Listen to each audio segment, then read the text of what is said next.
Good morning all of you. Let's continue our fourth part of class 10 science, types of covalent bond. There are three types of covalent bond: monovalent, divalent, and one more is trivalent. How you define them? Monovalent bond which is formed due to sharing of one electron. Divalent bond which is formed due to sharing of two electrons. And trivalent bond which is formed due to sharing of three electrons. Let's understand them with the help of examples.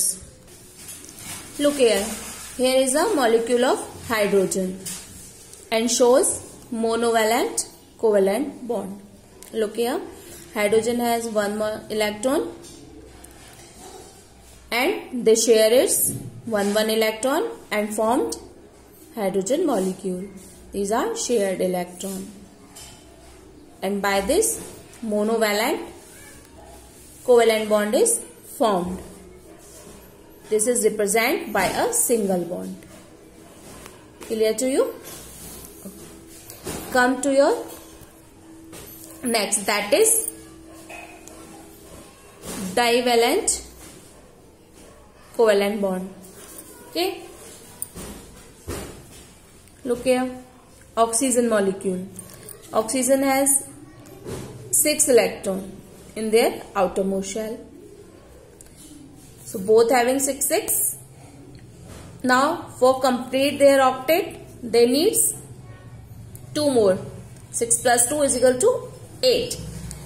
So sharing of 2 electrons only.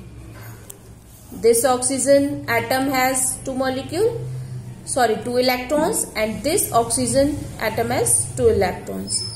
And after sharing, they complete their octet. Look here, 1, 2, 3, 4, 5, 6, 7, 8. And here 1, 2, 3, 4, 5, 6, 7, 8. There is a formation of double bond. Clear? Here is a formation of double bond and it is represented like this. This is known as divalent. Now come to for trivalent. Look here. There is a nitrogen molecule. Nitrogen molecule. How bond is formed here between nitrogen molecule? Look. Nitrogen has 1, 2, 3, 4, 5. 5 valence electron. Means 5 electron in their outermost shell. For complete octet, it needs 3. 5 plus 3 is equal to 8. So both nitrogen having 5 and they need 3 electrons more. And after sharing of 3 electrons, it forms covalent bond. Look here. 1, 2, 3, 4, 5, 6, 7, 8. For this 1, 2, 3, 4, 5, 6, 7, 8 means both atoms complete their octet, and here is the formation of triple bond because 3 electrons come in, 3 electrons taking part in the sharing. Clear? And triple bond represented by this. So these are the type of covalent bond. Hope you understand. Till that, be safe, stay at home. Let's continue more in our next video.